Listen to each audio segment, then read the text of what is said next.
Web novels are for fucking nerds. You're telling me instead of watching anime or reading the illustration, you're reading a whole ass novel? Go back to your cave and read Game of Thrones, you cuck. We all know how that ended. Or didn't, I don't know. I don't read, clearly. But take an amazing story from a web novel, illustrate it with legendary art, and give it some hype as fuck scenes, you got me hooked. And many others. The Beginning After the End, Elite Classroom, and even Mushoku Tensei were all novels way before they were animated or illustrated. Some web novels, if they get famous enough, go through an insane glow up. ReZero is an example of a 10 out of 10 anime adaptation from a web novel, yet some are forever cursed to wander, never getting a good adaptation under their belt. Berserk, Kingdom, and Records of Ragnarok are just a few examples. Among them sat Solo Leveling for a while as one of the most anticipated web novels to be adapted into an anime. No one thought that it would happen, including me, until it hit us harder than Putin pegged Ukraine. There was a trailer that dropped announcing that Solo Leveling will be getting an anime adaptation. When I saw that, well, let's just say that there was another cum stain added to my chair. Speaking of cum, here's another thing that will make me cream my pants. The art is beyond excellent. Every scene looks gorgeous. Not only are the fight scenes drawn beautifully, but even simple scenes with seemingly nothing going on draw you in with their art alone. The battle flows from one impossibility to another while still making sense, and the quieter moments stick with you longer than expected. This art sells you on the scene faster than your real estate agent sells you drugs.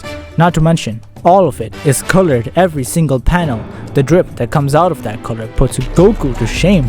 This manhwa has style on top of all of that. Every outfit that Sung Jin-woo wears is hot. Characters wear this cool as fuck looking equipment, and the monster designs are fear-inducing, which makes it even more hype when they get stomped by one powerful main character.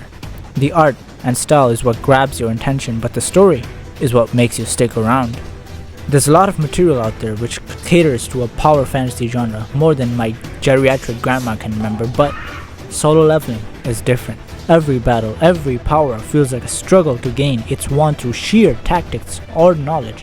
The most unique thing about Solo Leveling is its ability to pull the rug from under its enemies and readers. Whenever the story is faced with a difficult scenario, more often than not, the solution just ends up being one that was hiding in plain sight all along. Oh, he's heavily injured and there's no way for him to heal?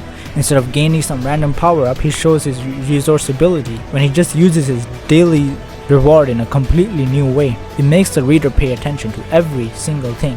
But more importantly, it makes the main character feel built different. The truth is, Sung Jin-woo has always been smart.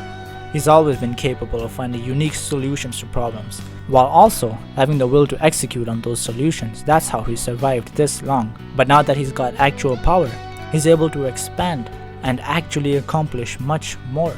The world is built fantastically as well. There's enough beauty, ingenuity, and mystery to everything. There's nation politics, new devices that have been built around a different yet similar society, and enough character development, at least more than most power fantasies. Not to mention, all of this is tied up with a neat little bow towards the end. The story may have made it interesting, but the ending is what makes it memorable. The ending is what makes or breaks the story. An amazing ending can hide all your previous flaws, but a terribly executed ending could undo all the good the story may have done previously. However, there has to be more to it than that. It has to be obvious while at the same time be vague enough that no one could have seen it coming. It also has to tie up every loose end, but at the same time give you a feeling of awe when you think about it. If this sounds like a lot, you're right. I may never be able to think up of a good ending, but I can very well identify one. Code Geass and Solo Leveling both have legendary endings, answering every question about the story's mystery while also providing a legendary conclusion to Sung Jin-woo's arc.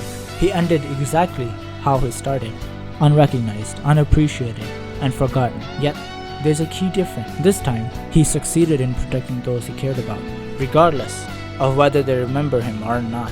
Whereas before he never had control or strength to protect others from harm, now he had done everything necessary to save billions of lives. He realized along with the reader that being the weakest or being the strongest is no different except one key change: the ability to affect others. That's something we should never forget.